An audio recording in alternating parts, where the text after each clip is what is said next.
that may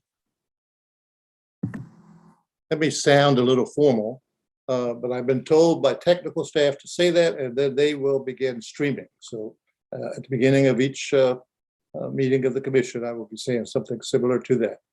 Let me welcome everyone to the first ever meeting of the State Park Investment Commission.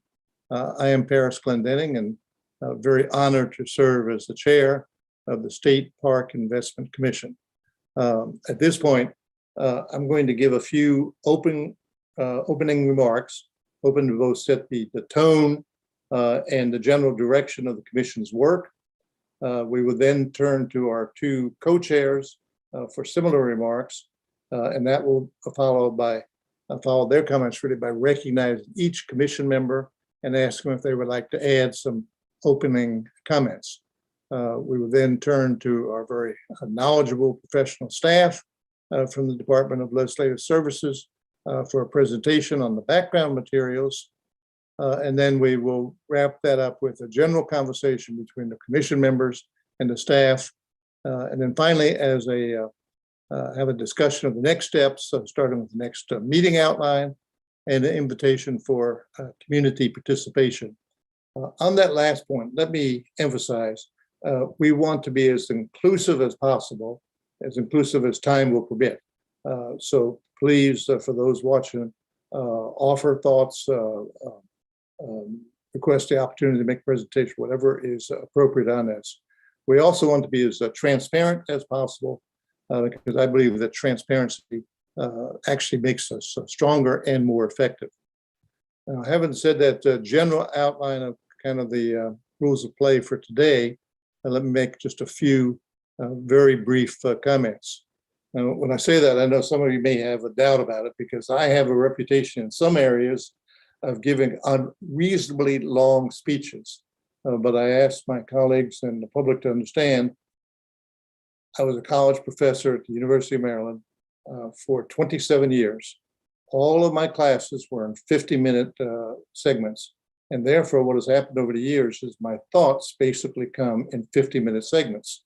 And so once I start, the clock starts triggering along there. However, I know you all have schedules and everything. We have a lot to do. And so I'll take a few extra efforts and try to contain that learned pattern there.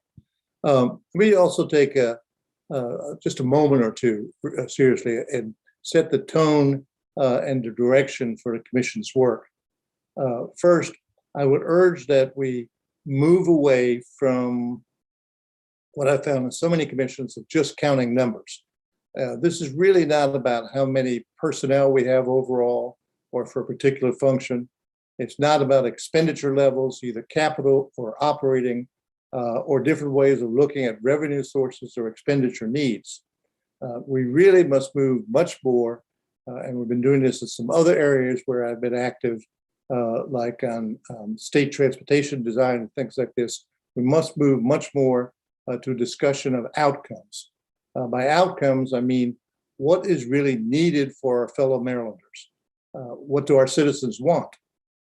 What is best for the future of our people, our state, and our planet? Over the years, and with a lot of reports and a lot of recommendations, and some proposed legislation regarding state park investments, there's been an emphasis, if you kind of synthesize them, on three basic values. And I'd like just to list them here, and we'll come back to them hopefully repeatedly during the deliberations of this commission. The first one is equity, and equity, just very straightforward. Are we being fair and equal to all communities, geographic and by other description, meaning color of skin or language or whatever, but are we being fair to every community? Are we being equitable? For example, the DNR reported that there are no state parks in Baltimore City. Now, if that is the case, we really have to sit back and say, are the needs of Baltimore City being met as of the rest of the state?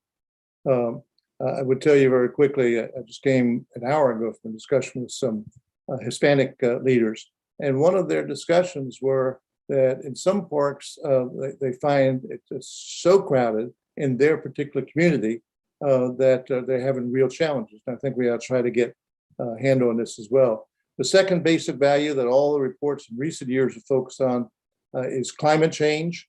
And this would be both about mitigation and adaptation. All you have to do is look at the last couple of weeks in Maryland, in the United States, and indeed in the world. On a much more localized basis, I live in Annapolis. We saw the tornado touch down just about 2.5 miles on West Street from my home, and it was about 2 miles from my son's home, the tornado as a result of Ida. The Naval Academy is actually building a wall on the Severn River side, trying to deal with the tidal flooding in the river. And downtown Annapolis last year had what they call sunny day flooding 41 times. 41 times, meaning that the tidal water backed up the storm basin and caused flooding in that very downtown area. And when I say all this, we have to recognize the immediacy of climate change. The third benefit, or third value, is really to include economic benefits and to include health issues. We talk about being outdoors and walkability and contribution to the states and all for certain reasons. One is obviously many people enjoy it, but also it is very significant on the economic and health qualities of community. When I mentioned the meetings, they were with two groups, the Hispanic Access Foundation and the Chesapeake Conservancy. And we were preparing for a panel that I'll be on next week. In fact, I think they're giving testimony as a potential group. I think both of them are potentially going to be given testimony to this commission. But they consistently mention the health and well-being of the parks and the role that it plays in the Hispanic community. I must tell you, I found it to be very interesting, a perspective that many of us, I think, are not focused on as much. Now, I believe strongly that the recommendations by this commission and the subsequent actions, hopefully by the legislature and the executive branch, should be seen through the lens of these three values that I just mentioned, the equity, the climate change, and the health and economic well-being. Now, what do I mean by it? Pretty straightforward. For example, does the investment that we're talking about, additional investments, hopefully, the investments help reduce the pace of climate change and help communities adapt to destructive weather events that we know are coming? Does this approach really help all Marylanders be healthier and share and enjoy a shared prosperity? My second suggestion for the overall guiding goal for this commission is important. I believe that we enter this process intending to have a major reach, that is a vision. I hope that we do not just think about, okay, here are 15 things identified as shortfalls, and it will take us X million dollars to do this, but instead saying, what do we really want? And I hope that we're able to articulate what we want the Maryland park system to be, and then decide how to pay for that vision, or at least pass on the recommendations to the legislature on how to pay for that vision. As earlier reports suggested, and our staff brought together a dozen or so somewhat similar reports from the past, but as they suggested, our goal should be to have the Maryland park system among the very best in the country. It should be a model for the nation. And it really would be great if they said, look at the way Maryland is addressing equity, or Maryland is using its park system as a tool in the climate change struggles and things of this type. Now, to achieve the above, and I've said this privately to a few of you, but I caution my colleagues and others watching in the public that I am what's known as a good old-fashioned progressive. I was expecting George to say something, but he's going to wait his turn, I guess. But I'm a good old-fashioned progressive.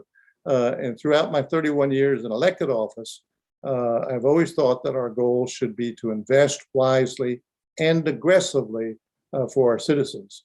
And to the extent I have any influence with the deliberations and the process here, you should know in advance that I will be pushing for those goals and for aggressive investment in achieving those goals. Now, some of you may have a little bit of concern by saying that, but I also understand clearly we are a democracy. The commission will vote by majority rule, and I will be good chair. And no matter what the final outcome is, we'll do everything I can to help it be the recommendations to be adopted. Let me conclude by saying to my fellow commissioners, thank you for serving. I know how busy this time of the year is in preparation for the session. So we do really appreciate it. To our staff, we look forward to your help and your information, and thank you in advance. And to the public, both organizations and individuals, thank you very much for participating. And thank you for everyone to give me the honor to move this ahead. Now, having said that, and a difference with the live audience, sometimes at this point someone will throw a shoe at you or something, but having said that, and got a reasonably of a response, let me say that I've designated two co-chairs, Senator Sarah Elfreth and Delegate Eric Lutke. And I'd like to turn to those two at this moment and ask if they would add their comments, and then we'll go to the individual commissioners. Sarah? Thank you so much, Governor. And you covered, I think, our work pretty comprehensively and what the next few months will look like. I think what I'm most excited about is this is a real opportunity here. We saw over the course of the pandemic, people reconnect with their green spaces and reconnect with parks and public water access spaces.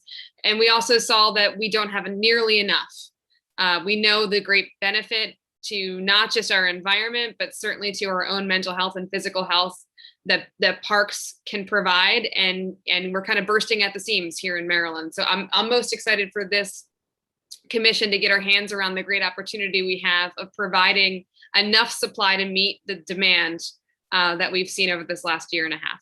So thank you, Governor. Thank you. Eric? Thanks, Governor, and thanks to you for agreeing to chair the commission. I'll just add, if you don't know, our park system goes all the way back to 1907. That was the year of the donation of the first land that became part of a Maryland state park, which means that the park system is older than any of us on this call. It's older than many of our parents. It's older than some of our grandparents, and it was handed down to us in trust. And we have an obligation to hand it in trust to the next generation. And frankly, and I'm going to be blunt here about my opinion, I think we're failing to do that right now. Our park system is stressed. We ask the Park Service to do way too many things with far too few people. We don't have the extent of amenities that the public demands. And as a result, we're seeing not only overcrowding, but frankly, damage to some of our parks. And we can do better. So I'm looking forward to the discussions in the commission, hopeful that we set forth a vision that the legislature and this administration, future administrations will follow for the next couple decades as we work to hand off that trust to our children and grandchildren. Thank you. Let me turn to the senators at this time. First, Senator Edwards, George. Yeah, I think it's a great thing. I've been talking about state parks, state lands. I probably represent more green space than anybody on this panel out here in the mountains. The state owns quite a bit of land out here. They own some of the bigger parks, and they own quite a few parks. Matter of fact, the picture behind me is one of the smaller parks, Castleman Bridge Park's about 3 to 5 acres. I forget what it is, something like that. But Delegate Lukey, I'm not sure, but I think the state park system started out here. I think someone donated some land or something. My memory's probably not as good as yours, but I've been looking at these kind of things for quite some time. And I do think there's a lot of things we can do, and like it or not, it all boils down to what the state's willing to spend to do something. Although I think we can do a lot of things without spending state money and get someone else to spend money to improve our parks and larger parks, et cetera. So I look forward to working with all of you and putting my 2 cents worth in when it's viable to do that. And Governor, I thank you for chairing this group. Thank you. Thank you, Senator. Let me just add real quickly, when I was listening to you talk, do you recall this, that when I was governor, I actually purchased the bottom of Deep Creek Lake? I do. And if you remember, I came to you and asked you if you would approach that issue, because if not, it probably would have ended up in private ownership, which would probably allowed less public use than it does under state ownership. So I really thank you for taking the bull by the horns and do it. And the fact of the matter is, the state actually got all their money back that they paid for it by selling buffer strip rights to people per square foot, I think it was. And I think we recouped all the money that we spent to purchase a lake. I apologize that I forgot for a moment that you were the originator of the whole idea, but I will tell you, a few of your colleagues gave us grief about proposing just to buy the bottom of the lake, but we did so, and as you mentioned, it worked out well. Let me turn to my old colleague here, Obie Patterson, Senator Patterson.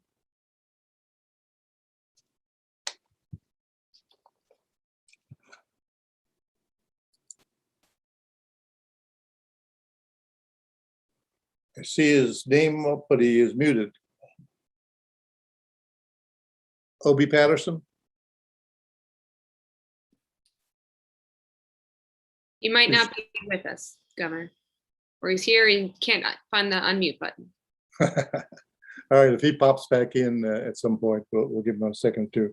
And then I'll turn to Senator Zucker. Well, thank you very much, Governor. I appreciate your leadership, as well as Delegate Lukey's and Senator Alfred's. Also, I wanted to thank the presiding officer, Speaker Jones, and President Ferguson for their leadership around this topic.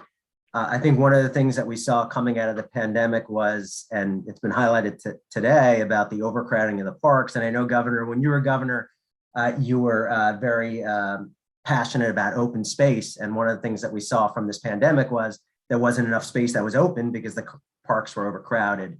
So I believe that a lot of the work that we'll do in this commission is to provide further opportunities for families in areas that they live, areas that they enjoy, to provide equitable opportunities for all families to enjoy the open space and get a greater appreciation for the state of Maryland. And honestly, I believe that with the leadership of the people on this call and the public input, that we could actually be a beacon for other states where people look to Maryland and say, hey, I want to go to the Maryland parks for vacation, whether you're in neighboring states or even across the country. And I feel like we have a track record of being leaders, and this is just another example of us proving that.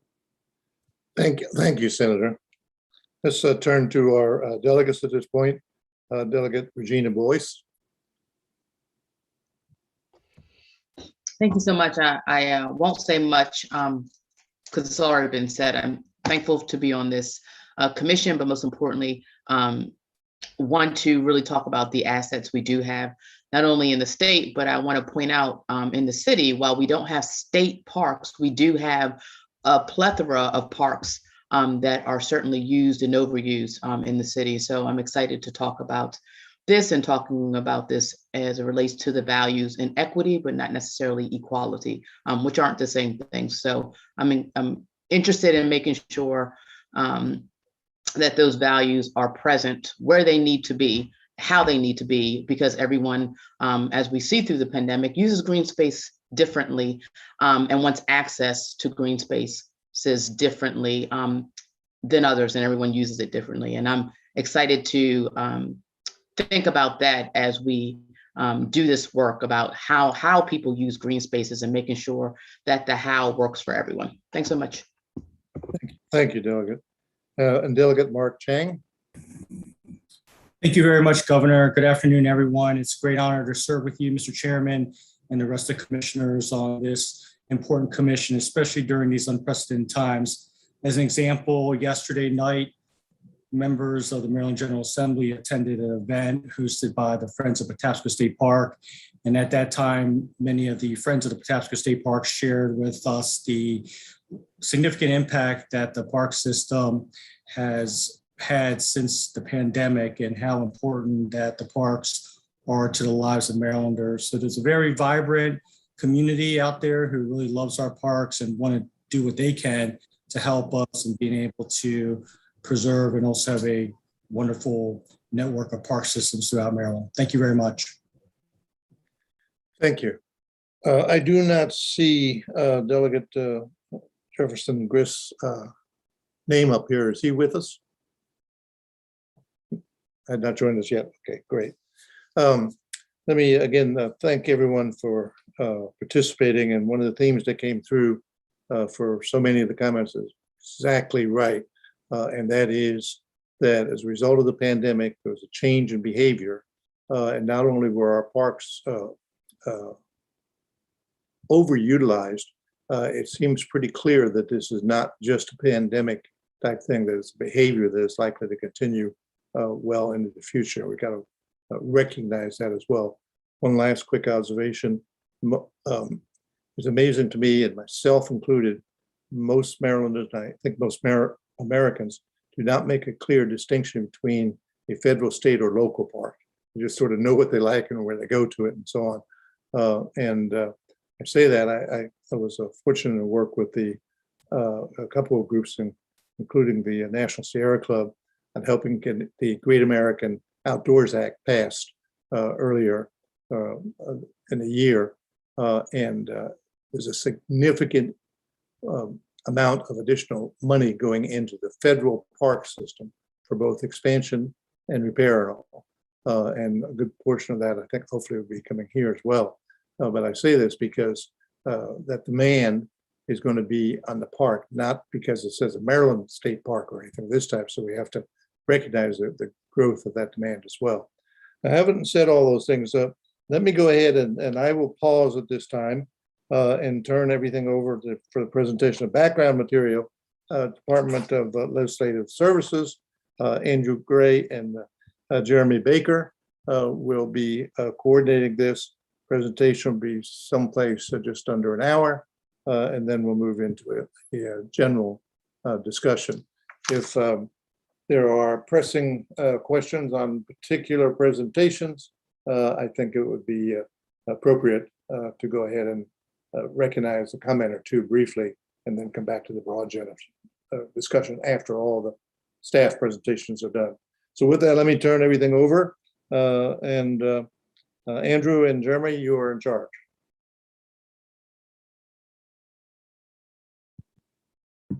Thank you, Mr. Chair. Jeremy and I have put together a background material briefing for you today, and hopefully you see it on your screen now. As long as I don't see any frowning faces, then we appear to be good. So we'll be moving back and forth presenting these materials. So first slide here recognizes the commission members. Commission was created by the presiding officers as through a press release on August 6th. The commission comprises of Chair Glenn Denning, 4 senators and 4 delegates noted here and presenting here today. The commission charge is part of that press release is to address overcrowding. It's the approximate concern that everybody has out there right now. The adequacy of existing state park facilities to meet that demand is one of the components of that charge. To look at the operating funding and staff, as well as the capital funding needed to provide for a high quality experience. The need for new state park offerings and any recreational deserts that might need to be addressed across Maryland. And finally, the extent to which state parks and recreational opportunities are really accessible to everybody. And that really is the equity question that's kind of looming here throughout this presentation and in general. The parks advisory groups, there are 3 main groups that we've identified that kind of look at parks in general. The first one is the Park Advisory Commission, formed in 1972, provides advice to the superintendent of the Maryland Park Service, comprised of 12 members. So that's a standing group, commission that's year in and year out overlooking the park's work. And you have the Land Preservation and Recreation Plan Technical Advisory Committee. The Land Preservation and Recreation Plan is a statewide document. It's completed every 5 years. And there's a technical advisory group that works on the creation of that overall state plan, which is the aggregation of lots of local land preservation parks and recreation plans. So there's the LPRP and then there's the LPPRP. Hopefully I won't confuse too many people with those acronyms. Now, in the last state land recreation and parks plan, one of the recommendations was to have that technical advisory committee meet at least once a year or another group like it in order to kind of continue to look at the issues addressed in that plan. I don't necessarily know that that has occurred, but that was one of the recommendations there. And finally, there's the Joint Subcommittee on Program Open Space and Agricultural Land Preservation. This is actually part of the General Assembly's work. This is started by the Legislative Policy Committee in 1991, oversees Program Open Space, the Agricultural Land Preservation Program, and also has looked at the state parks in the past. So these are three groups that are ongoing groups that potentially can aid your work in terms of looking at the needs for the Maryland State Park System. In terms of a little Maryland State Park history, this is from the Department of Natural Resources website. I don't really want to weigh into when the park system started, but 1907 was listed on the website as the first state parkland set aside as Patapsco Forest Reserve. So originally kind of the forests were the concern, and then later Patapsco Valley State Park was created from that reserve.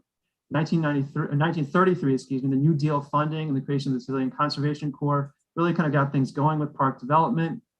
And in the period between 1945 and 1975, there was significant park development with a focus on recreational activities primarily.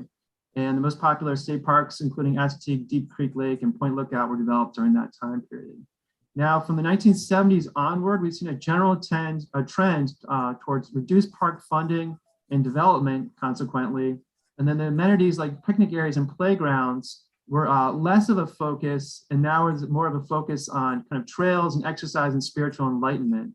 With recent changes, as we'll discuss in a second, about the shutdowns, the capacity shutdowns, seeming to reflect a shift backwards now towards more of a recreational focus in our state parks with amenities interests by people. State park report history reflects here the number of times that the state park system has been reviewed. The Commission on State Forests and Parks from 1961 to 1967 really kind of looked at originally kind of developing a 10-year plan for the park system that was created around 1966 or 1967. Then you have kind of more work into the turn of the century, the Governor's Special Commission on State Parks, which I believe was formed under Governor Glendening. That was fall of 2000 report came out, and it noted that there was some dwindling resource concerns or questions about the ability of the park system to service state needs based primarily, it seemed, on funding. Then the Maryland State Parks Funding Plan in September 12, 2007 was released. And that really started to reflect the concerns about resources even more. And this is coming right around the time period of the beginning of the recession, and which kind of deepened concerns about the ability to kind of provide for our needs. Maryland Park Service 5-year strategic plan was created in January 2013. This is the first time they really start talking about water-based amenities really being of key interest to populations in Maryland, and some questions about just the visitor numbers rising up precipitously.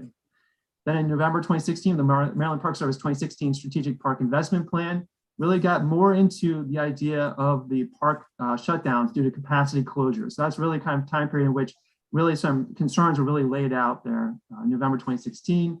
Then the Park Service funding report in February 2019 reflected additional funding coming in from the transfer tax. So things were looking up at that point in terms of repayment of money that was transferred in prior years that would provide for operations in Maryland parks.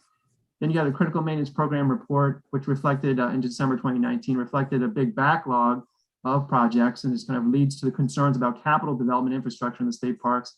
Then you have the Maryland Outdoor Recreation Economic Commission final report talking about the economic opportunities provided by parks. And finally, the comprehensive long-range plan, which is a plan that's going to incorporate all the master plans for all the different park units in Maryland, and it's soon to be under development now by the Maryland Park Service. Now, in terms of parks in Maryland, I will now turn it over to my colleague, Jeremy Baker. Drew, to give a general overview of all parks in Maryland. Between the Department of Natural Resources, local jurisdictions, and the National Park Service, there are about 2,200 parks, open spaces, and outdoor recreation properties in the state.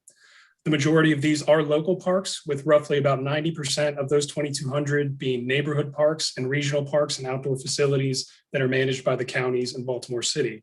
However, it is important to note that the department manages the majority of park land acreage in the state. Additionally, the National Park Service operates 18 sites within the state. In terms of the economic impact of outdoor recreation in Maryland, for 2016, it accounted for $14 billion in consumer spending, supported 109,000 jobs, created $4.4 billion in wages and salaries, and generated $951 million in state and local tax revenue.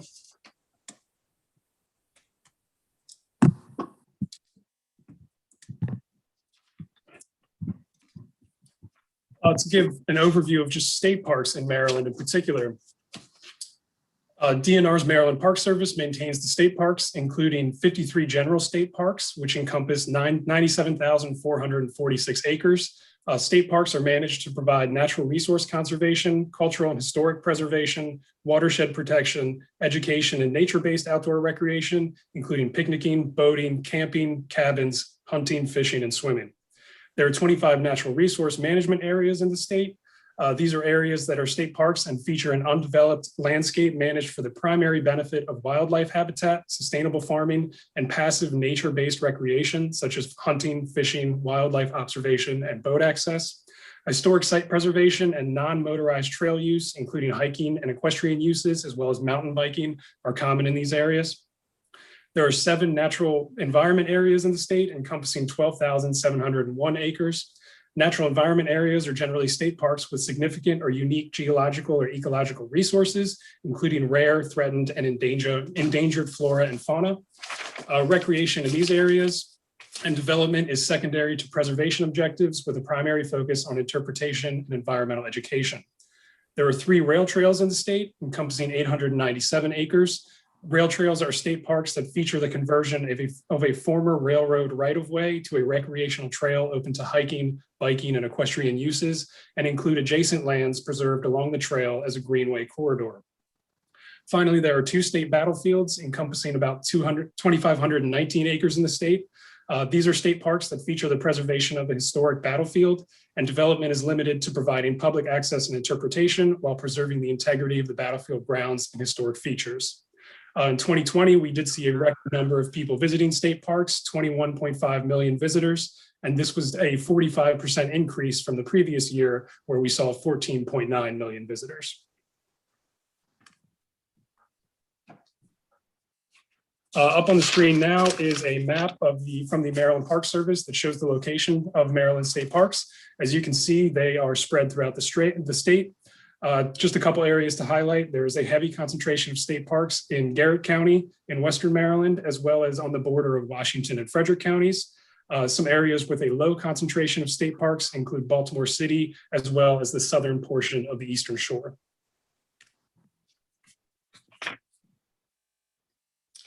In terms of DNR's total acreage, in addition to state parks, Maryland owns and DNR manages several other categories of land that can be used for recreational purposes. State forests encompass approximately 227,000 acres of the state and are managed for multiple purposes, including water quality protection, wildlife enhancement, sustainable forest products, scenic and natural beauty, and a variety of recreational activities. Wildlife management areas, making up about 127,000 acres, focus on wildlife management activities and low intensity wildlife-related recreation. These areas were acquired by the state to protect, propagate, and manage wildlife or for hunting purposes. And at the department's discretion, these areas may be open to nature-based outdoor activities. However, many of these areas were purchased with federal funds that restrict intensive development and certain types of outdoor recreational activities that impact wildlife-dependent areas. Finally, toward the bottom, fishing management areas make up about 1,165 acres and are maintained to support fishery resources and operate fish culture facilities and provide access for fishing and other outdoor recreational activities. In total, as you see at the bottom of the screen, DNR manages almost 500,000 acres of land in the state, the majority of which can be used for some form of recreation. Now we'll move on to a state park comparison using 2018 data as the most recent data available. And what you're seeing here is everything sort of calibrated for 5 other states. These are comparison states that were recommended in one of the 2013 reports from the Department of Natural Resources as kind of peer states. This is all calibrated on a total per acre Therefore, you can kind of have apples to apples comparisons as much as possible. One of the things to note here, Delaware on the left-hand side of your screen here is reflecting a relatively low number of acres, but then a relatively high number of visits per acre. So they have a lot of, they don't have a lot of acreage, but a lot of people are going out to those parks. So Maryland doesn't look quite as good in terms of attendance visits total per acre there, because Maryland has quite a bit of parkland and not as many attendants per that the parkland that has available to it. And some of that might be just parkland that's not necessarily available for recreation purposes. It's farther away, or it hasn't been developed in the way that would allow for a lot of intensive recreation. In terms of some of the comparisons here, I'd really just draw your attention between Maryland and Pennsylvania. It seem to be the most comparable states in terms of the kind of the features we're seeing here in terms of the operating expenditures. Maryland's a little bit higher than Pennsylvania per acre, but then for capital expenditures, we're about the same. Then the revenue total per acre were also about the same. So that would be a kind of a peer, a next door neighbor peer that we appear to be also comparable to in terms of our statistics. And going forward, then we'll potentially dig more into any changes or differences between the states and how that might help us understand Maryland park system and its needs. In terms of one of the main reasons, one of the main components of the charge here is the capacity closures at Maryland State Parks. So this exhibit reflects here the visitors in millions by fiscal year. And you're seeing those are the bars. And you can see that the bars are going up quite precipitously. And so we're seeing a lot more visitors to the state parks. There was a decline in 2018, and that's probably because of a very wet year. And therefore, when it's wet during the summers, people don't come out as much to the park system. And that's really when you're getting the bulk of your attendance anyway. So whatever happens weather-wise during the summer really impacts the amount of visitors that are able to get out there. And then this data doesn't reflect completely the information that's for the pandemic. We'll get that information in terms of the visitors and also the capacity closures later in the year. Capacity closures also skyrocketing recently, most likely due to the increase in the visitors for the state parks, although you can't discount the possibility that's also the infrastructure needs as well out there. In terms of those state park capacity closures, these are the top 8 parks of the 11 parks that have experienced capacity closures. This is showing data from the 2010 through 2020 time period. And basically what you're seeing is a total for these parks of quite a number of closures. The highest number of closures of Patapsco Valley Park, which is in the central region. And this is reflecting a number of different areas in that very long linear Patapsco Valley Park, really close to Baltimore City and to other large metropolitan counties. You can see why there'd be a lot of closures there. But then you also see a lot of closures in Greenbrier in Western Maryland. And then you have closures along Sandy Point and Assateague as well. And in general, what you're seeing here is a lot of closures in an area where there are water-based amenities. It appears that the population is very keen on getting out to water-based amenities, either along lakes, rivers, along the Chesapeake Bay or the Atlantic Ocean. So that's going to become potentially one of the key questions here is where are the water-based amenities? Are they sufficiently developed, and there need to be more in order to address the public's hunger for those and the capacity closures that are occurring as a result of that. Now getting into the operating funding and personnel changes, one of the components of your charge. Just a little bit of history here. The Maryland Park Rangers with law enforcement powers were transferred to the Natural Resources Police back in 2005. So in the next exhibit, you'll see a large decrease in the number of personnel, the personnel for DNR's Maryland Park Service in that time period. And that's because of that shift of law enforcement responsibilities to Natural Resources Police. Natural Resources Police still polices in the parks, but they are no longer part of the Maryland Park Service in terms of actually the personnel. 2007, 2009 is the Great Recession. The general funds were exchanged for transfer tax special funds during via Chapter 2 of 2007, the first special session. So that was one of the major shifts in funding. One of the questions for the commission to understand the funding background for the agency. So DNR did receive general funds in the past, was quite a bit, but then that was completely shifted to use the transfer tax. And we'll go through the formula a little bit to kind of see what that looks like. 2017, the Chapter 692 of 2017 created the Revenue Equity Program. So that increased some of the funding that was going to payment in lieu of taxes for certain jurisdictions. And then when there are not enough general fund revenues, then the special funds from the Forest or Park Reserve Fund are used for that purpose. That can be a situation in which the Forest or Park Reserve Fund, which is one of the main funds for the Maryland Park Service, is then used for this other purpose as opposed to kind of operating the parks directly. In 2017, you also see a bill there, Chapter 23 of 2017, required minimum funding of 100% of own source revenues for the Park Service. And that was really intended to use more of that Forest or Park Reserve Fund money for the purposes of that particular fiscal year, not to kind of keep it in balance, in order to kind of move that out there. So this exhibit here reflects the operating funding and personnel information from 2003 to 2022. We've already discussed briefly the population or the authorized position shift. You're seeing the authorized positions coming down this blue line quite precipitously. Once again, that's because of that Maryland Park Service shift of law enforcement responsibilities over to the Natural Resources Police. Then over the time period, you're seeing a slight increase to 2009 in terms of the authorized positions, and then it's been fairly steady since then. In terms of the contractual positions, is the red line. It bounces around a little bit. There are some high periods right here and here in 2015 and 2017. But in general, this is the 700 to 800 people who are working in kind of shifts or working during the summers primarily at our parks to kind of deal with the flux in population. Then in terms of the funding itself, you see a decline in funding through 2005. A lot of that's going to be related also to the position shift to Natural Resources Police. And then you see a slow and gradual increase in funding over that remaining time period. What's critical is that this funding is basically all special funds.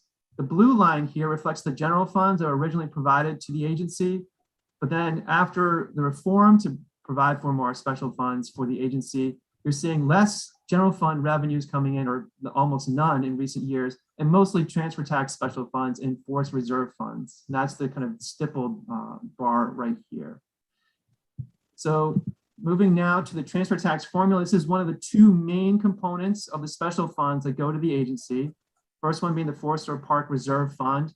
The transfer tax formula is a complicated formula that allocates property transfer tax of 0.5% consideration for all transfer of real property in the state of Maryland. This is a fiscal 22 example. This is not exactly what occurred. It was a little bit more complicated than this, but this provides you kind of a general background to get a feeling for how the transfer tax formula works using real numbers. So transfer tax revenue is estimated to be $232 million. 3% goes to DNR for administrative purposes. So $7 million comes off the top, $225 million is left. Then you take away money from prior years if there's an underattainment of revenue from that year, basically reflecting that there's more money we thought was going to come in than actually did, and we have to correct for that. Sometimes there can be overattainments in prior years where more money comes in than we expected, and then that means that there's additional money to be allocated in that future year. This particular case in 2020, there was less money coming in than expected, so the funding goes down. Then there's 100% allocation to the programs, and this is the initial allocation of funding. Funding goes to land acquisition, to heritage conservation, to rural legacy program, Maryland Agricultural Land Preservation Fund, and debt service for bonds that were issued in 2009. And then you have program open space, which is the main component here of $165.3 million. That's then carved in the POS state component, and then the other component with $3 million allocated to the heritage areas off the top there.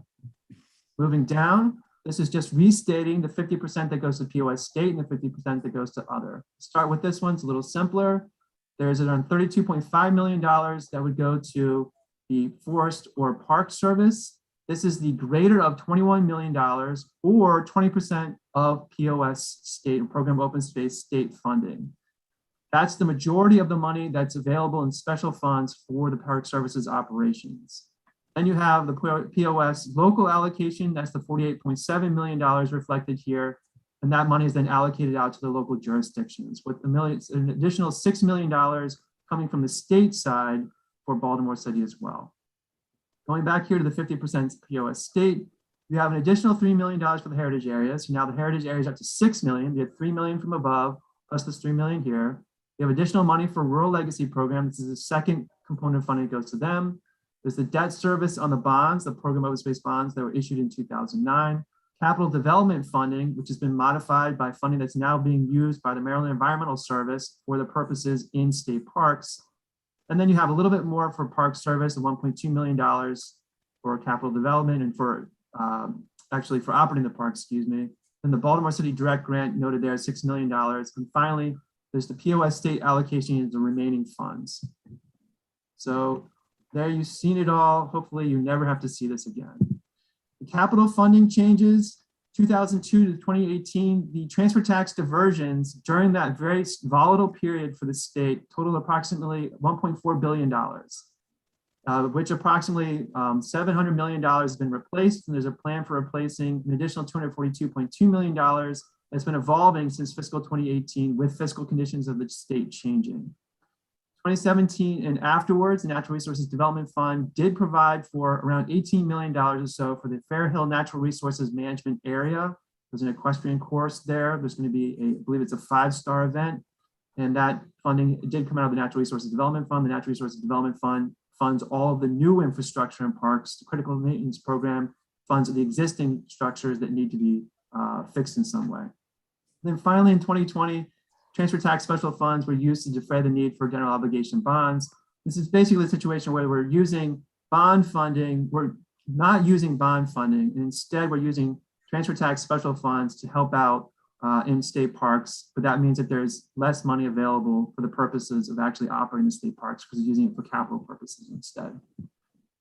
And in terms of infrastructure and maintenance, DNR owns and manages over 120 facilities, including 2,000 buildings. So similar to the National Park Service, a tremendous owner of land and facilities, and tremendous responsibility in terms of maintaining all of that. State park system largely developed by the Civilian Conservation Corps in the 1930s and 40s, and then somewhat a little bit in the post-World War II period as well. The critical maintenance program backlog fluctuates from year to year. The most recent information or information that's been provided for 2021 has been around $31.8 million. However, this backlog information can fluctuate even in 1 year in terms of how it's portrayed due to whether projects are or not included on the critical maintenance program backlog list. DNR's procurement authority for projects estimated up to $50,000. And this is actually something that might be a consideration for a recommendation from the commission because as a result of cost increases over time, $50,000 means less project is actually being completed. So increasing from $50,000 to $100,000 does give the Department of Natural Resources the opportunity to perhaps contract more on its own as opposed to having to go through the Department of General Services and tapping out their resources. In terms of critical maintenance projects, a lot of bathhouse or comfort station renovations, sheathing and window and door replacement, interior renovations, and basic site work as well. All important to make sure that facilities are operating properly and look good. And in terms of critical maintenance program funding, you see generally over time that when there's additional funding coming in to the program, then you'll see an increase in the ending balance. That's the purple line. The balance line is the purple line there. So when there's a big influx of funding from 1 year, then the balance increases, and then they're able to whittle it away when the appropriations are lower. But in general, the fluctuating funding levels make it difficult for them to plan year over year how they want to be able to kind of run their program. And then I've also put in here the ending backlog noted up at the top. And this reflects information that could be adjusted depending on whether those projects are considered to be truly critical maintenance or not. So Maryland Park Service regions, the Park Service divides the state into 4 service regions: Western, Central, Southern, and Eastern. These regions are essential to understanding how the Park Services are allocated, administered, and measured. For example, the Land Preservation and Recreation Plan analyzes access, use, and conducts its participant survey on this regional level. Park outreach programs. In park-related surveys, the second most identified barrier to participating in outdoor recreation is not being aware of the programs and facilities that are available. To address this barrier, the Park Service conducts several outreach programs and initiatives to increase awareness of these recreational opportunities. 2 of these efforts that we want to highlight are the SPI Parquet program and the Healthy Parks, Healthy People initiative. The SPI Parquet program is a DNR pilot project launched in 2016 to improve customer service and reduce access barriers for the Hispanic community at state parks. The program is staffed with a full-time multicultural outreach coordinator, posts Spanish-speaking rangers at some of the most utilized public parks, and hosts educational programming and other outreach activities. The Healthy Parks, Healthy People initiative is an effort from the National Park Service that can be implemented at both the state and local levels. The initiative offers outdoor recreation and exercise programs, including yoga, paddleboarding, walking, hiking, biking, and more.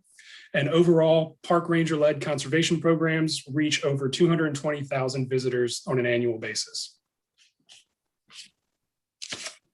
Some priority areas for improvement identified in previous state reports for enhancing outdoor recreation statewide include better maintenance and improvement measures for basic parks and recreation infrastructure, investing in trails and enhancing opportunities for biking and walking, and improving marketability, availability, and accessibility of information about outdoor opportunities both online and at physical park spaces and open spaces.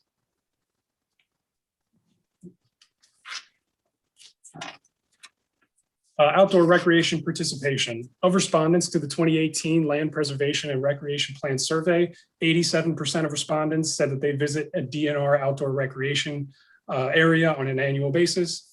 The top 5 activity preferences are walking, hiking or backpacking, running or jogging, swimming outdoors, and there was a tie for 5th between visiting playgrounds and nature spaces and engaging in picnicking.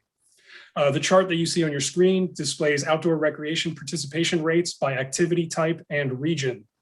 Participation rates that rank in the top 3 as activity types are trail-based recreation, such as walking and hiking, park outdoor activities, such as picnicking and visiting playgrounds, and water recreation comes in 3rd, such as swimming and paddling.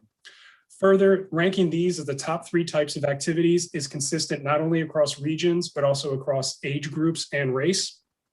These 3 activities also rank 1 through 3 respectively in priorities for improvement. And again, these rankings are consistent across regions, age groups, and race.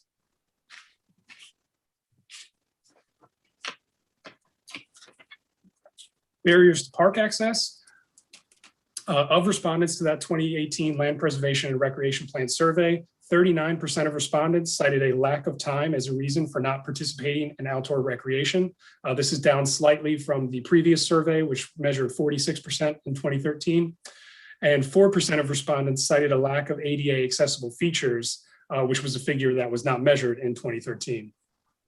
Transportation poses a significant barrier to park access. Survey respondents indicated that when accessing parks and outdoor recreation, 93% travel by automobile, 10% walk, 5% bike, 2% take public transit, and 1% travel by other means. ADA accessibility is another large barrier to access. In 2018, 14% of households had stated that they had a need for ADA facilities or services, and this was up from 12% in 2013. And also respondents who were age 65 or older were twice as likely as other age groups to cite lack of ADA accessible features as a barrier. According to the State Plan on Aging, the number of older Marylanders is increasing, and this results in an aging resident base results in an increased need for more accessible facilities and services. So up on your screen is an inventory of all of the outdoor recreation areas in the central region. It's important to note that these inventories include not just the state-owned lands, but all of the 2,200 federal, state, and local natural areas in the state that we mentioned earlier. State parks are shown in dark green, state forests in dark gray, wildlife management areas are found in yellow, other DNR assets are in red, and federal lands are in light green. And the purple dots that you see kind of throughout represent the county and Baltimore City local properties. Overall, DNR manages over 69,000 acres of conservation and outdoor recreation land in the central region. As the state's most populous region, it is home to about 55% of the statewide population. And this population has a significant sort of array in terms of median age, income, and racial composition. Notable areas in this region include the C&O Canal, Patapsco Valley, and Gunpowder Falls State Parks, and the Fair Hill Natural Resource Management Area. This next slide shows the central region inventory from the previous slide overlaid with a 5-mile proximity to natural areas analysis for the central region. I'm just going to take a couple minutes because we have some more maps coming that use these analyses to explain the methodology behind them and sort of what you're looking at. So all analyses conducted were proximity analyses, which measured the extent to which recreation amenities were available within a specific distance from a source called a catchment. A catchment of 5 miles, essentially a circle of 10 miles, was applied to each location being analyzed and then overlapped with catchments from other sites. This type of analysis reveals how many instances of an amenity are available within that specified 5-mile distance. The 5-mile catchment corresponds to a 10 to 15 minute drive, which is intended to capture the casual visitor using a recreation amenity after work or for just a couple of hours. Statewide outdoor recreation survey results indicate that residents opt to access outdoor recreation opportunities close to home, with most not willing to drive more than an hour. Essentially, when looking at this map, darker portions represent an increased number of natural area sites within a 5-mile proximity, while lighter portions indicate areas with less access within that 5-mile catchment. Similarly, the smaller map on the screen denotes participation rates among residents of each county, with darker colors representing increased participation in recreation in natural areas. Proximity analyses were conducted for natural areas like the one you see on your screen, as well as trails, water access, picnicking, hunting, and fishing. This presentation covers the former 3 categories, while the latter 3 categories can be retrieved from the 2019 Land Preservation and Recreation Plan. In terms of the central region, it is well served by public recreation sites with natural areas. The highest concentration is in Montgomery County, where participation rates are also the highest. The city of Baltimore had the 2nd highest participation rate, but within the city's urban core, access to these natural areas is more limited. Now is the 5-mile proximity to natural areas in the eastern region. DNR manages approximately 181,000 acres of property in the eastern region. It is the least populated region, home to approximately 7% of the statewide population. The eastern region's population is predominantly Caucasian, and of the 4 regions, contains residents with the lowest median household income levels and the highest median age. It includes 10 state parks and recreation areas and over a dozen wildlife management areas and natural resource management areas. And notable ones include Chesapeake State Park and the Chesapeake Island National Seashore. There are few dense concentrations in this area of public outdoor recreation sites, as well as areas in multiple counties without any public natural areas within 5 miles. Given the higher levels of participation in natural area recreation by residents in Talbot, Worcester, Wacomico, and Dorchester counties, additional investigation is needed to determine if local needs are being met in this particular region. The southern region, DNR manages 46,000 acres of parks, forests, and other lands in the southern region, which is the 2nd most populous in the state, where roughly 30% of the statewide population lives. The southern region is the most racially diverse in the state and the only minority-majority region. Household income is at or higher than the statewide median. All of the counties in this region include waterfront areas on the Chesapeake Bay, the Potomac River, or both. The region also features Sandy Point State Park, which is the largest and most popular public swimming beach on the Chesapeake Bay. Over half, about 55% of St. Mary's County residents are likely to participate in natural area recreation, but access appears more limited in the northwest portion of the county. The highest concentration of public outdoor recreation sites with natural areas is found within sections of PG County, Anne Arundel County, and Calvert counties, and a number of these sites follow the Patuxent River corridor. The Western region, DNR manages over 190,000 acres of conservation and outdoor recreation land in Western Maryland. This is the most acreage of any region. It's home to approximately 8% of the statewide population, is predominantly Caucasian, and features a lower median household income and a higher median age when compared to the rest of the state. The Western region houses more than 20 state parks, forests, and natural resource, wildlife, and environmental management areas. Notable areas include the Western Maryland Rail Trail, 40 miles of the Appalachian Trail, and 2 national battlefields. In Western Maryland, there are large tracts of state lands in Allegheny and Garrett counties. However, there are fewer county sites, which decreases the density of public natural areas in these counties.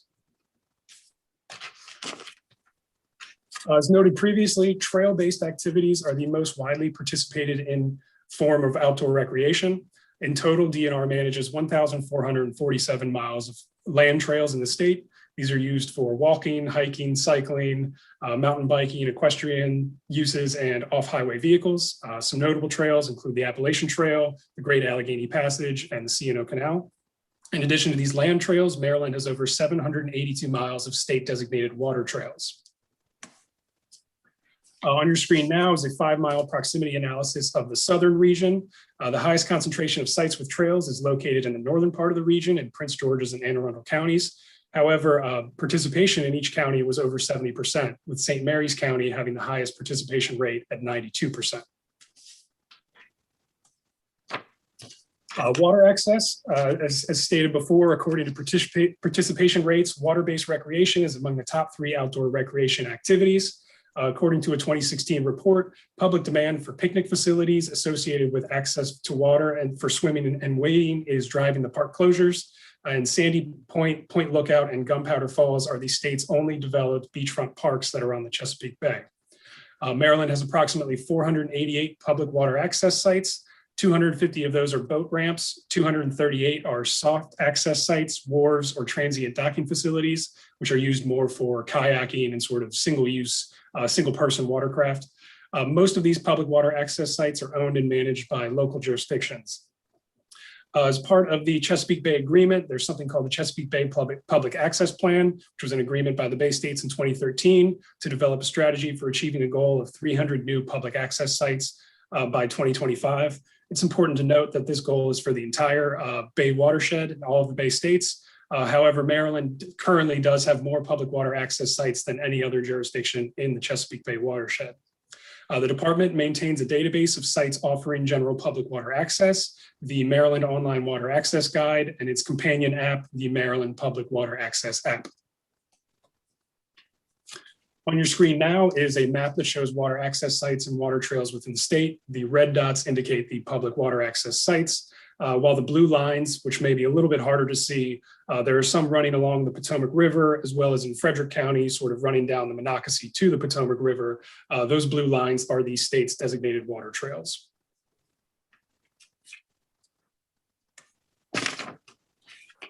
This chart from a 2017 Outdoor Foundation report shows the change between 2013 and 2016 in national participation rates for various water-related activities. As you can see, there's a sharp increase in almost every type of kayaking. Kayak fishing is up almost 32%, recreational kayaking up about 15%, sea kayaking up 16%, whitewater kayaking up about 18%. And as you can see at the bottom, the largest participation increase is in stand-up paddleboarding, which is almost up 62% between 2013 and 2016.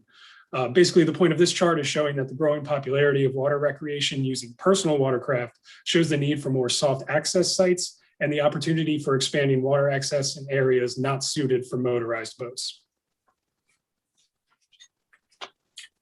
On your screen now is a 5-mile proximity to water recreation in the Eastern region.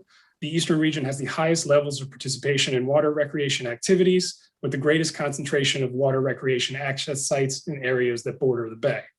Northern Worcester County also has a high concentration of water access sites near Ocean City and Assateague Island, and participation across the region is quite high, especially in Queen Anne's County at 76%, Worcester County at 77%, and Dorchester County at 90%. Now we move on to a discussion about the Park Equity Mapper. This is an online mapping tool developed by DNR with the University of Maryland School of Public Health and other partners. The tool assists in determining where new park space is needed and kind of looks at whether there are underutilized or underserved areas of the state.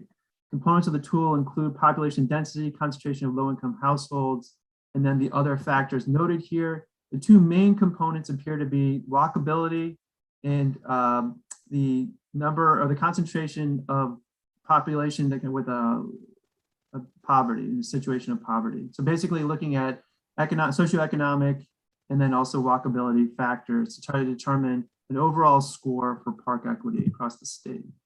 So this chart reflects, or map shows the county level with parks and selected park closures from 2010 through 2020. So this is a restating of the park closures from above with the park equity score as well. And what you're seeing here is a darker area means that there's lower equity. So you're seeing lower equity in Baltimore City, and then down in the kind of Eastern Shore, down the lower part of the Eastern Shore. And then in terms of where you're seeing the shutdowns of the parks, you're seeing them once again kind of along the Chesapeake Bay, a little bit on the Atlantic, and then kind of other water-based feature areas. And then the green reflected here is all the parkland in Maryland. You're not seeing some of the smaller parks, they're not showing up at this scale. The Park Equity Mapper allows you to drill into areas such as Baltimore City reflected here. The greens are parks overlay, and And then you can see different census tracts in terms of how are they affected in terms of the park equity score. You can see that a little bit of the northwest portion of the off of the harbor is a lower equity area, as well as kind of directly north of the harbor as well. Moving now to kind of final component we're talking about in this presentation is climate change and adaptation versus and resiliency. So this is obviously a critical concern for the parks in the Chesapeake Bay region, because we're right on the Chesapeake Bay. Any kind of sea level rise is obviously going to have impacts on the park. So 68,700 acres of DNR managed lands are located 2 feet of elevation, under 2 feet of elevation, and are vulnerable to inundation by 2050. And then there would be an additional 16,300 acres vulnerable by 2100. So obviously climate change would have a very significant impact on the acreage that's available for recreation in Maryland. In terms of the state lands climate assessment, DNR plans to conduct a vulnerability assessment of state recreational lands that will kind of look at climate change related GIS data, infrastructure data as well. Then accounting for Maryland's ecosystem services framework. This information maps the ecosystem services, including nitrogen removal, carbon sequestration, air quality improvements, stormwater, and flood prevention, and other considerations.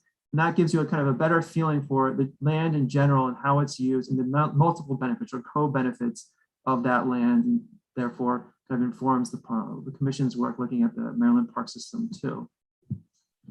So this final slide, we'd love to take any questions. This contact information down below obviously is for kind of contacting us at any point. This contact information is also for the public. We'd like to submit written comments and requests to deliver oral comments perhaps for the third meeting of the commission's work. And with that, we will end our presentation. Thank you very much to Jeremy. Jeremy and Andrew, thank you very much. Just excellent. Very, very good. In fact, my mind is kind of overflowed with information here. That's excellent. And these will be available for us and the general public to look at? They're available on the public's the website right now, the commission's website right now, under meeting materials. Great, great. Now, how do I get back to see the overall gallery? Machines.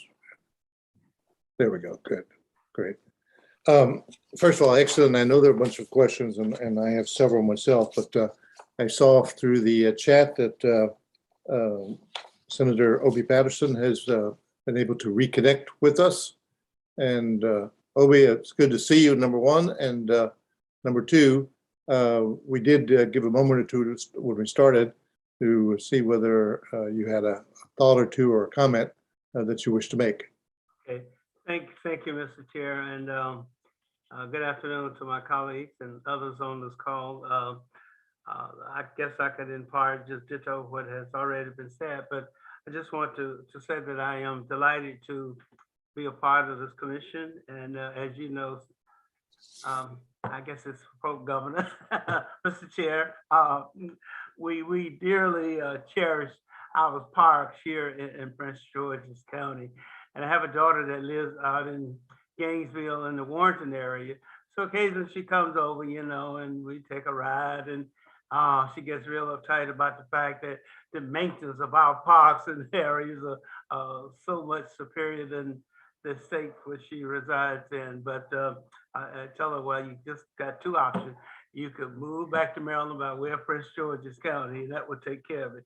But anyway, this is a well worthwhile initiative, and I do need to get down in the weeds on this a little bit more and do a little bit thorough research as it applies to climate change. But I thank you for this great honor, and I look forward in being a very strong active member.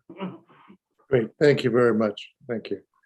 So let me turn to the commission members, and I think informally we decided that one of the ways to facilitate things might be to ask the two co-chairs to perhaps start out with a question or observation or two, and then rotate back and forth and recognize some of your colleagues who may have some questions as well.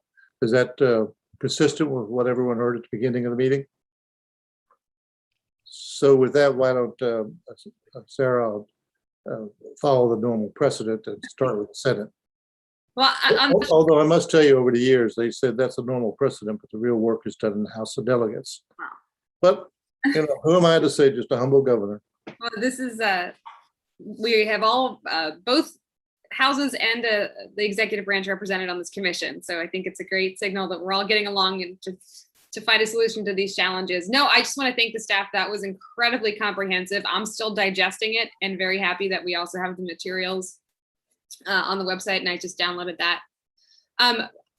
As a member of Budget and Tax Committee and Senator Zucker as well, I'm very focused on the funding challenges we have in front of us and the deficits that we're going to have to make up, both from program open space repayment, but also, more strategically investing those funds in our park system. So I don't necessarily have a question. I think we have a couple of appropriators on here as well. Vice Chair Chang is here. Senator Edwards, of course, is also on budget and tax. So I have a feeling, Governor, that this group might hone in a little bit on that budget piece. Which is good, as long as we don't permit money to overwhelm the pursuit of overall values and goals. That'd be fine. May I said I was going to rotate back and forth with someone, but I think in terms of follow-up discussion, people ought to be able to jump in. And Senator, your comments remind me of something that I meant to ask anyway.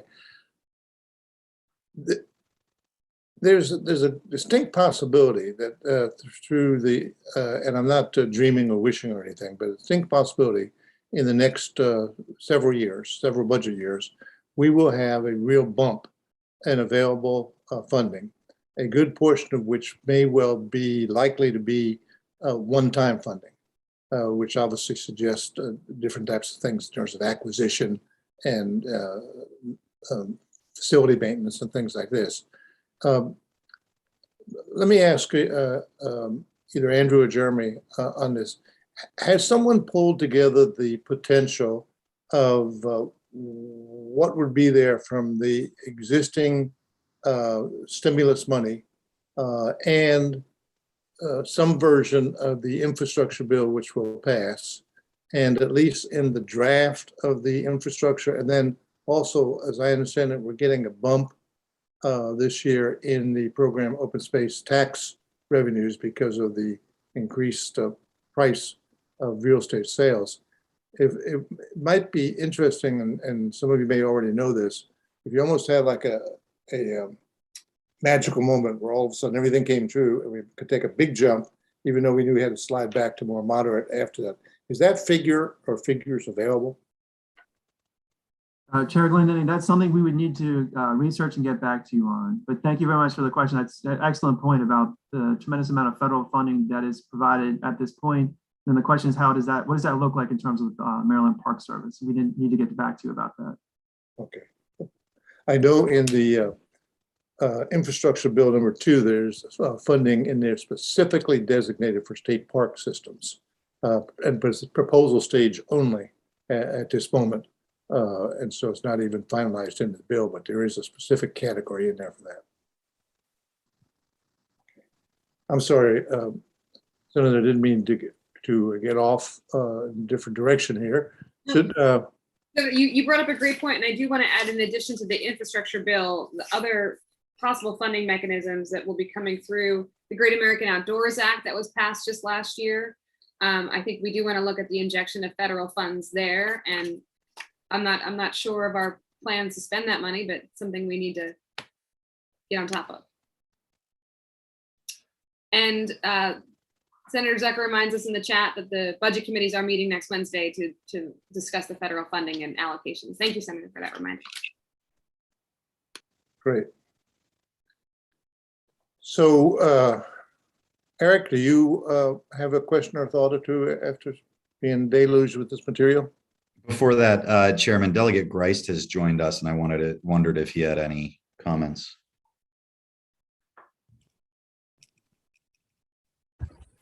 No, thank you. I'm good for now. Just here to listen to the first meeting. I'm sure I'll have plenty of comments and questions in future meetings. Okay. Great, thank you. So any of the delegates, if you have questions, jump in. Andrew, Jeremy, I'm curious. So you don't have to pull it back up, but thinking back to the slideshow. So in slide 10, you were showing the comparison of Maryland and some of the neighboring mid-Atlantic states on various measures related to the parks. And one of the bars in that bar chart was revenues. Is that enterprise revenues? Is that user fees and concessions in that? I would need to go back to look explicitly, but I assume it's all the revenues coming in for those particular park services, yes. Okay. Do we have a sense, or can we get a sense of how we compare nationally in terms of that? That information from that same group is available for 2018, so that we can put that together for you. Great. And is it still the case that a portion of park user fee revenue gets turned over to the counties in the jurisdiction that the parks are in? I know there's now, I think there's a separate system now for the jurisdictions like Garrett, where a huge portion of their land is in state lands. But is like Montgomery County still getting money from Seneca Creek State Park user fees? The pilot payments, payment in lieu of taxes, is still in effect. So that's correct. There is funding that goes to local jurisdictions, depending on the amount of acreage, county acreage, in those counties, but then that funding does provide for, in a sense, to compensate for the lack of property tax revenue for those counties. Okay. In slide 12 was the slide where you were showing the closures by different parks. Is it possible, can we ask the Park Service whether they have the data, particularly for Patapsco by area? Because I think there's a, Sandy Point is like one small unified area. Patapsco and Gunpowder, they're dozens of miles long, right? So, I think I'd be curious if that data is available. That data is available. This data is collapsed to reflect the Patapsco Valley as one single park, but you're right, there are many different areas as a components of it, and that data does reflect those different areas. So we can break that out for you. Okay, and then just one more reference back to the slideshow. So I'd be curious if we could get, if it's possible to get and I'm sure it's possible, but a slide or a graph that compares some of the information from your slide 11 and slide 14. And the reason I ask is, so slide 11 was the slide that was showing the increase in visitorship, and just quickly jotting notes, it looked to me like there was about a 5-fold increase in visitorship from 2010 to now, and about a 6-fold increase in park closures. And then slide 14 was the slide showing the authorized positions, which has been essentially flat in that period. Is that, I mean, that's a fair characterization of the data? Certainly the authorized positions have been relatively flat in that time period, correct. In terms of the overall closures, the increases that you're seeing, yeah, I guess, I'm sorry, in terms of visitors have gone up from around 10.1 million to around 17.49, or even, I guess, 20 million from what I think is like the 21 kind of fiscal year data we haven't actually formally seen yet. So the increase for visitors isn't quite as big as you noted just then, so it's about twice as much. Okay. And then the capacity closures, yeah, have gone up about by 6 times. Okay, so we're not even, so I was looking at the wrong side of the chart then. So we haven't even doubled visitorship, although we've gotten close to doubling it over a relatively short period of time. And the capacity closures are just magnified significantly. 6 times as much almost, yeah. I'd be curious when DNR presents to us what they attribute those capacity closures, whether it's staffing, whether it's physical infrastructure, what it looks like, or whether it's a combination. Those are, go ahead, sorry. Well, that certainly is, that would be one of the core components of the commission's work to get to the bottom of that. And certainly there are a couple of things that have been laid out in at least one Baltimore Sun article. We're talking about gas prices being lower, potentially the interest in just good weather, obviously encouraging people to come out, changes in demographics in terms of population in terms of populations that are coming out to parks and how long people are staying in parks is one of the big components too. Large families coming out for the whole day, as opposed to people coming out for a couple of hours and leaving. So there's a kind of a turnover factor. And this is a good thing. People are coming out to the parks and it's fantastic, but they're coming out and staying longer perhaps than they were in the past. That could be also one consideration, but certainly the Maryland Park Service should be able to kind of dig into that data for you. Thank you. Can I add one very quick footnote question on that? To the best of your knowledge, are they trying to separate out just a bit the unique impact of the pandemic in the last 18 months versus overall trends? In other words, we've been becoming a more diverse population. Some of the growing communities, like the Hispanic community, much more fit the profile of all day long, multiple generation family in the park, stuff like that. Is there an effort for us or a possibility of us saying capacity is caused by this independent of the pandemic? Because to some extent, if it's overwhelmingly a pandemic on there, then those numbers are very squishy. If it is based on growing changes and demands and needs and so on, then those numbers are extraordinarily important. I know they're both there, but I think we should try to find out what the underlying cause might be.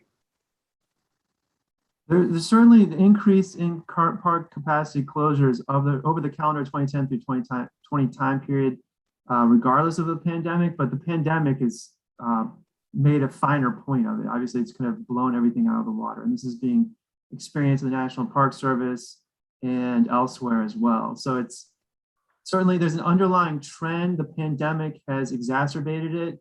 I guess we'll have to see kind of what the formal numbers for fiscal 21 and then kind of going forward. If the fiscal 21 numbers won't even account for Labor Day, for instance. So we'll have to see kind of what that looks like and try to see if there can be an isolation of what's underlying versus what's pandemic induced. And that might be challenging, but we'll see if we can work with Maryland Park Service on that. Governor, I believe Delegate Boyce has a question.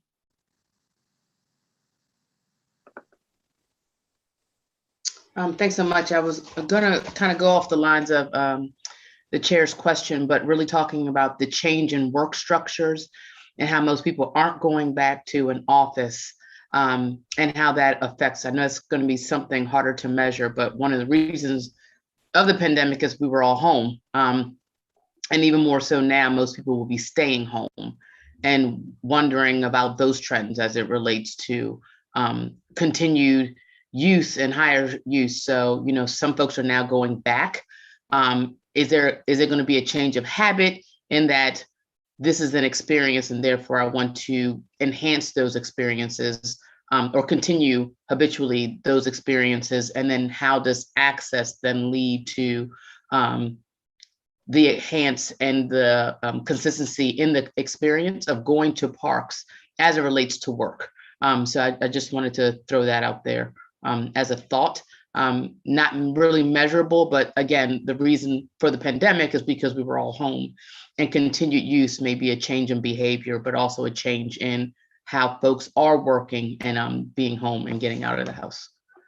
That's an excellent point, Delegate Boyce. There's one of the components of the pandemic, obviously, is the remote work, and then people being able to, perhaps on their lunch hour, if they're close to home, getting out to a local park, potentially during the week, which actually is great for the park system, local and state level, because then it spreads out the visitorship. One of the concerns is that when you have a full work environment and everybody's basically working for the weekend, they get out from the weekend and they all go to the parks. And the parks then have a capacity concern. If there were some way to structure work life, allowing for people to, like whole families perhaps, to be able to access the parks during the week, that potentially could change things dynamically. I don't know if that's 4-day work week. You know, I was getting a little nervous here. The park commission, I don't know if it's within your purview to kind of, I don't know, actually, who knows? But certainly if you were able to structure it in such a way that people would be able to use the parks more in a smoothed out fashion during the weeks, that would be really ideal. It sounds like for a capacity purpose. It'd be interesting to see how that plays out if the remote work environment stays the exact same and if people are able to perhaps be able to use parks during the week as well.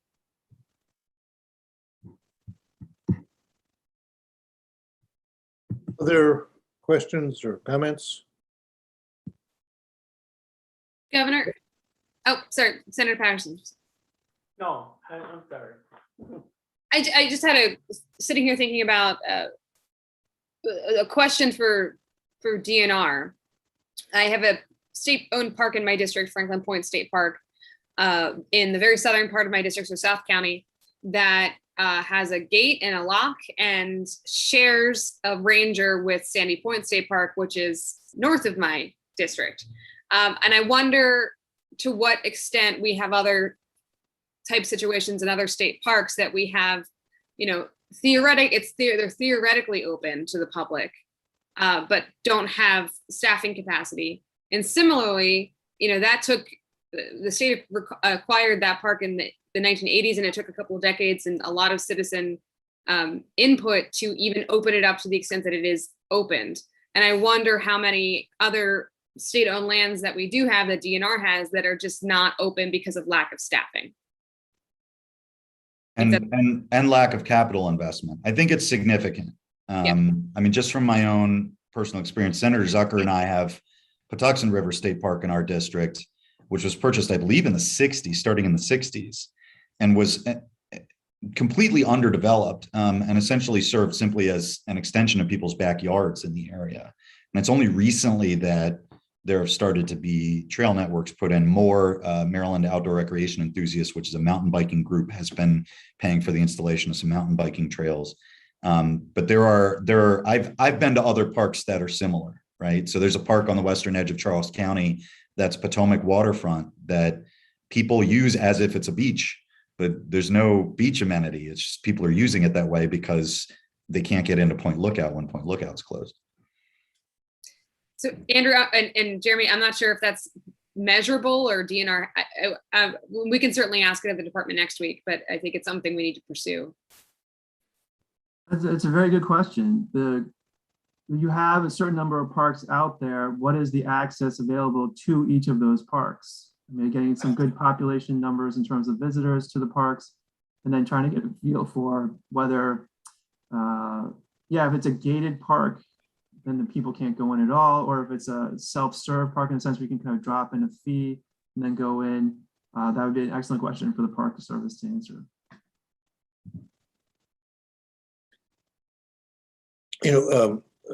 The way that question was proposed about specific, knowing that staff will be here next week for some of the departments, I wonder, and I don't know how your normal procedures in terms of legislative hearings are and all, but I wonder whether it'd be a good idea if some of us, looking at the presentations we had today, looking at who will be with us next week, could give perhaps through you, Andrew, a question or two that might be there, to let the staff know of our interest in that. So, I mean, instead of waiting for a staff member to be sitting there and Sarah to ask the specific question, if they knew in advance this was important to the senator, then they may either want to focus on it or be prepared to answer it.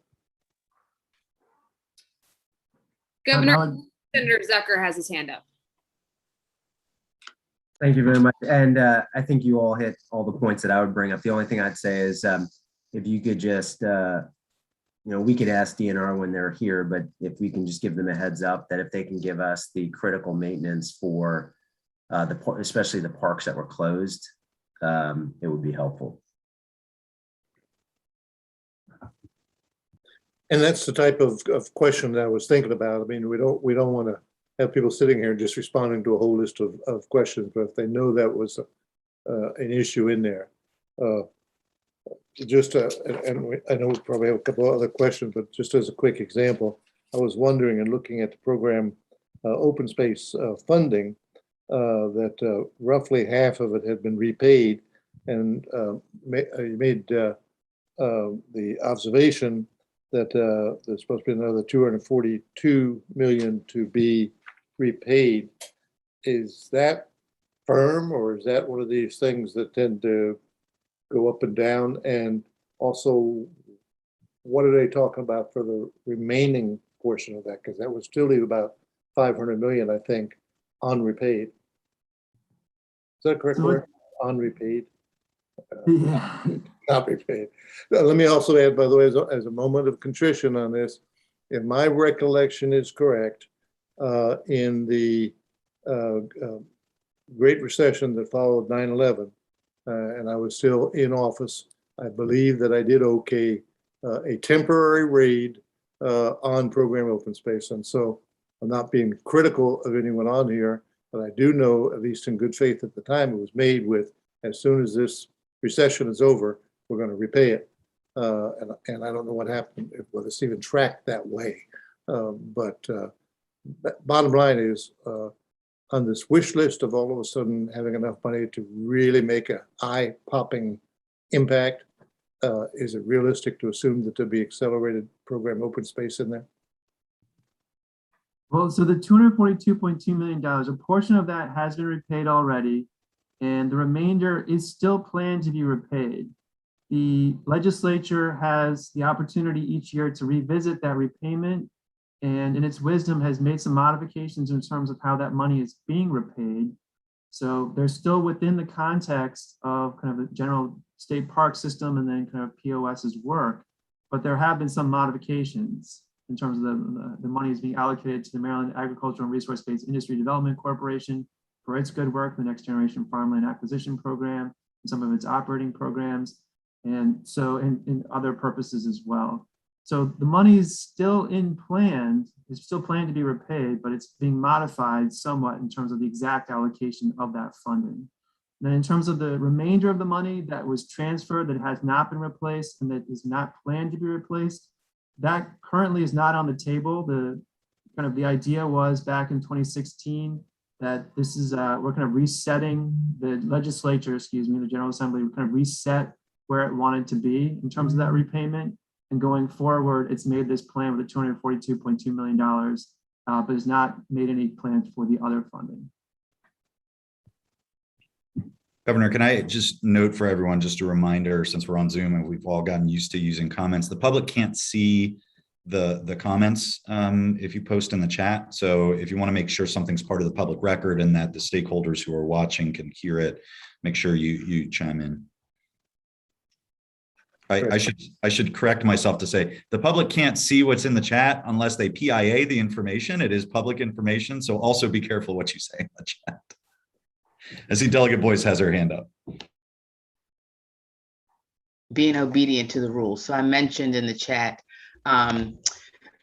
about, maybe I missed it. I know that we saw the budget and saw fees, but I'm wondering if payment or how one pays or how one reserves or can reserve parks is a barrier when we talk about equity. So the fee is, if there's a fee, if it's a correctly assessed fee. I know some parks had, you had to reserve to be able to use in order to manage the droves of people coming in. For instance, we talked about spreading out during the week versus the weekend and so on and so forth. So I was just curious about that.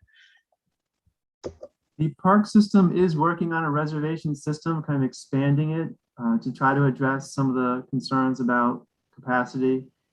That's an ongoing project in terms of how they're allocating their resources for that purpose. Does it create a barrier? I mean, I guess the hope is that there are multiple tools in the chest to be able to address the concerns of equity and capacity shutdowns. Reservations are one component of that.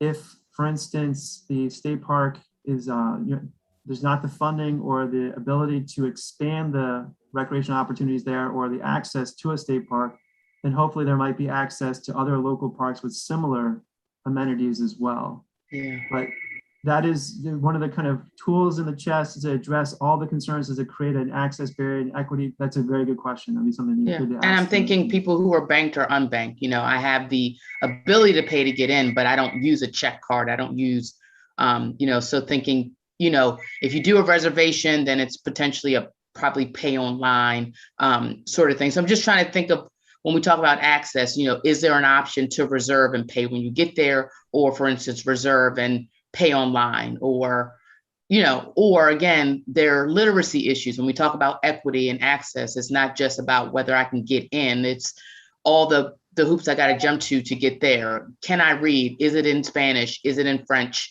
So on and so forth. So those are just, questions.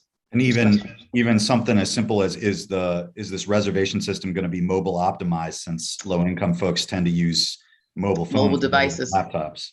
Yeah. Those are excellent questions, and I would defer to the Maryland Park Service to discuss most of that. I hope they're watching. It's a long list of questions we have. So let me ask you, is there other pressing questions right now? Because do we have people who have submitted a question from the general public that is capable of being answered at this point? At this point, the recommendation of the commission is to have comments from the general public at the third meeting, October 5th. So there's not information provided directly at this point. The contact information for Jeremy and myself is on the presentation and also the agenda for this meeting for that purpose. And so we have not formally, the Department of Legislative Services has not formally received any comments directly, unless perhaps one of the legislators might have received one separately from our work. Okay, other questions or comments here at this point?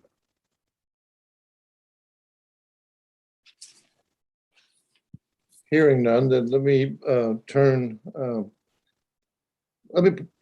toss out, probably we had a discussion thing, and it was obviously these questions and all, but looking forward, does any member have any particular insights or directions or changes or additions to the agenda as we're going forth for the next several meetings? We've outlined the broadest of terms here, but I want to make sure someone has something that they don't see on that outline.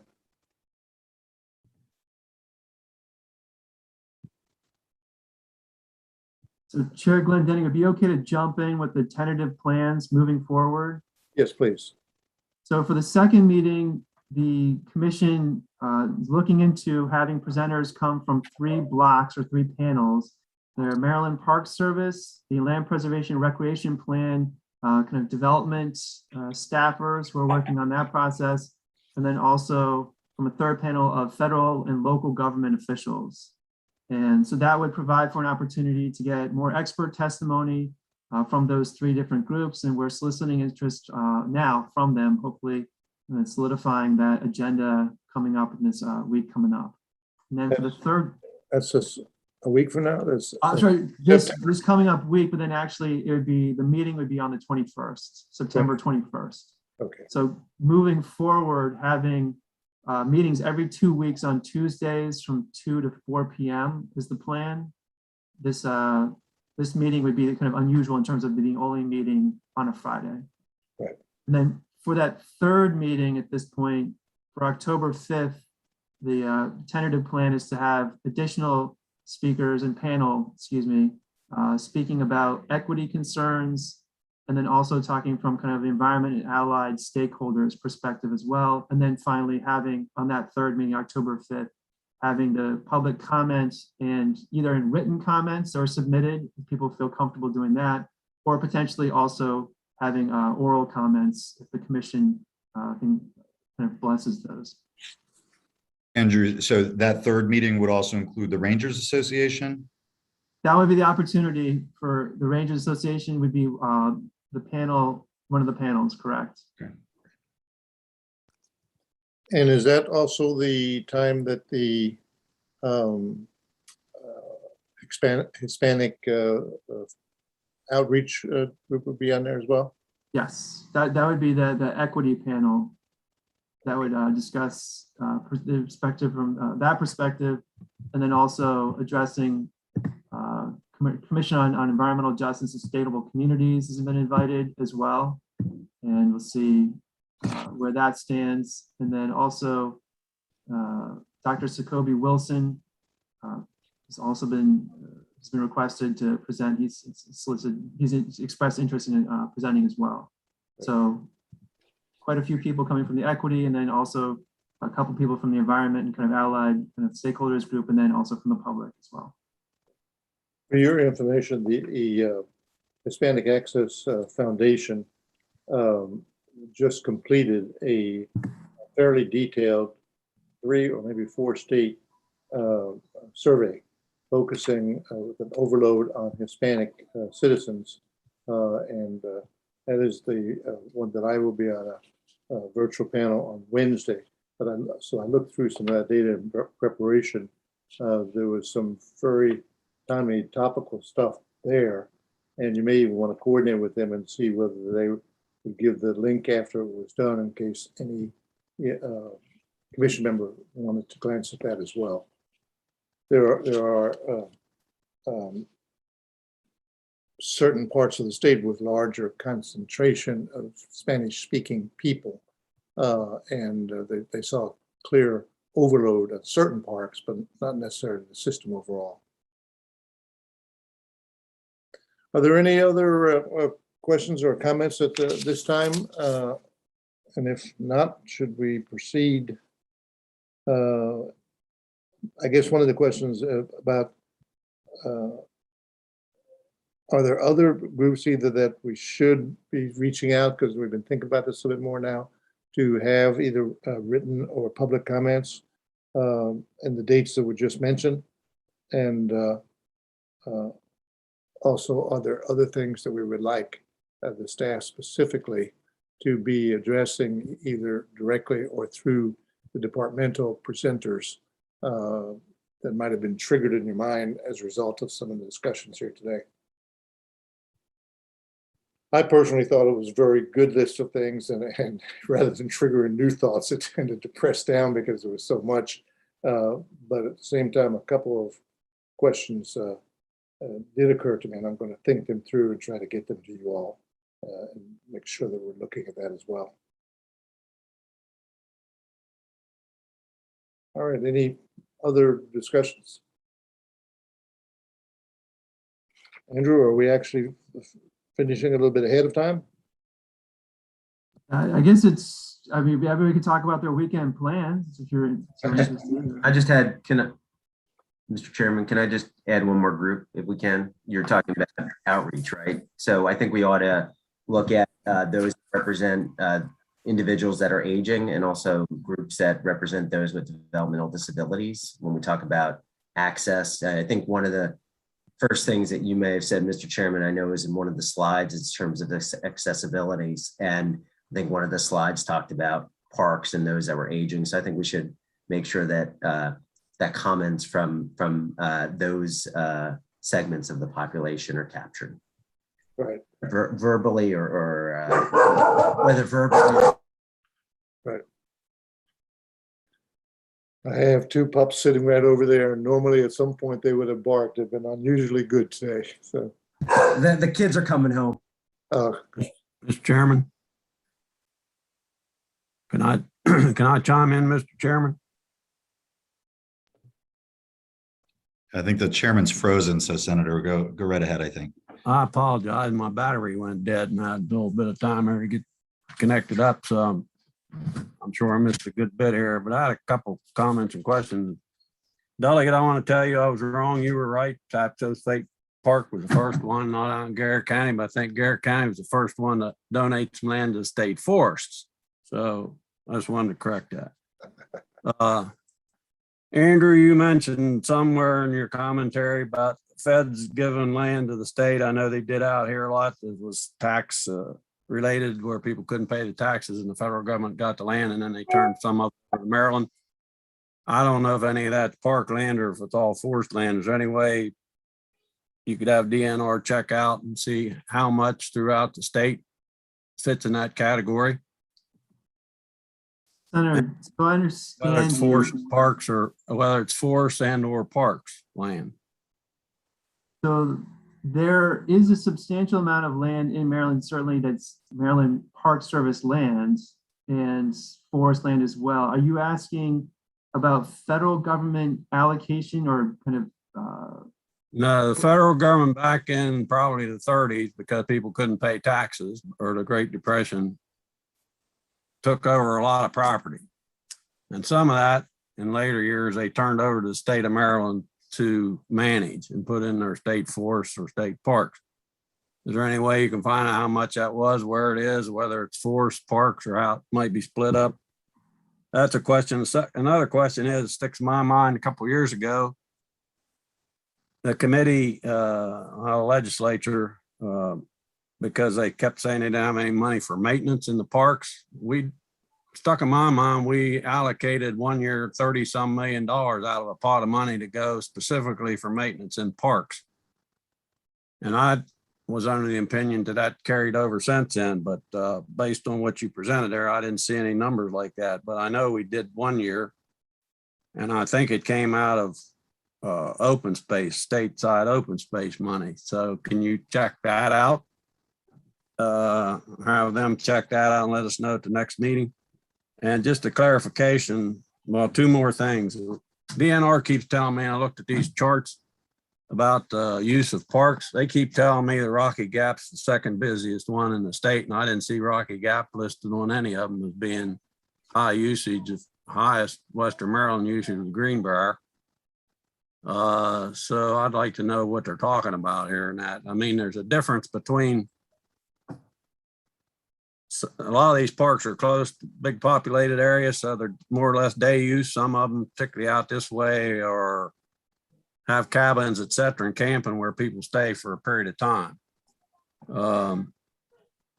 So I'd like to know what they mean when they tell me it's like the second most popular one in the state. And finally, just to clarify, Delegate Luca, you asked about the pilot. I think there's 5 counties that fit under the pilot. All the rest of the counties fit under what was considered the old system. So they do get a % of the money generated by the state on state land. So they're still getting that money. That's all, Mr. Chairman. Thank you. You know, Senator, listen to your comments about the local there. It would not surprise me terribly if when we have the presentation by MACO and MML, that there is a plea for expansion of state money into the local park system. Just taking a wild guess at that. Other Right. comments? Governor, Delegate Boyce has her hand up. Thank you. No problem. I think Senator Zucker actually, I typed it in and he's mentioned it. I just wanted to make sure we have the disabilities community included in this conversation. So thank you. Right. Let me add, by the way, for the various participants, when either senator or delegate jump in like that to me, I asked them to do so because I missed that. They're not being aggressive or rude or anything. They're being very helpful. So I appreciate it, guys. All right, any other, George, I still see your hand up. Is that? Oh, no, sorry. Okay, I thought perhaps something else. There. Anything else? All right, if not, let me, a couple things here. Number one, just to again, tell everyone, I appreciate knowing how busy your time is being here and being a part of this as well.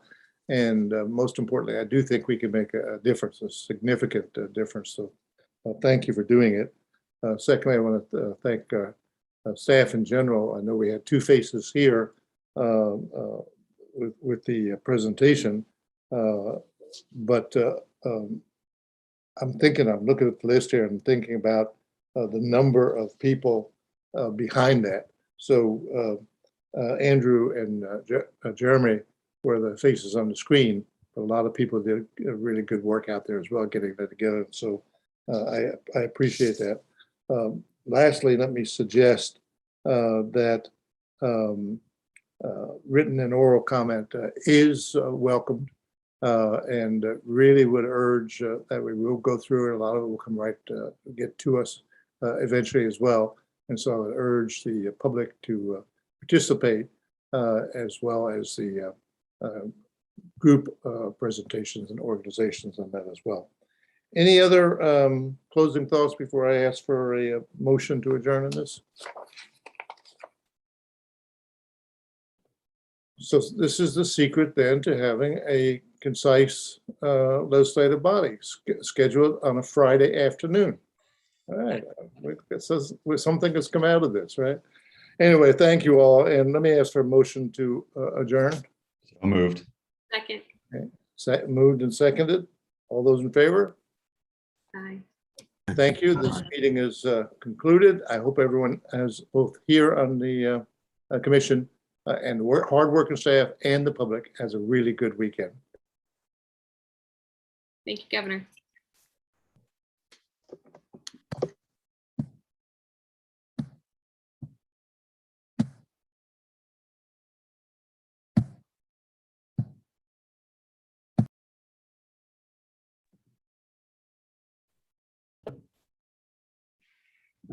I thought we were doing an after meeting. Andrew, you're on mute. Oh, yeah.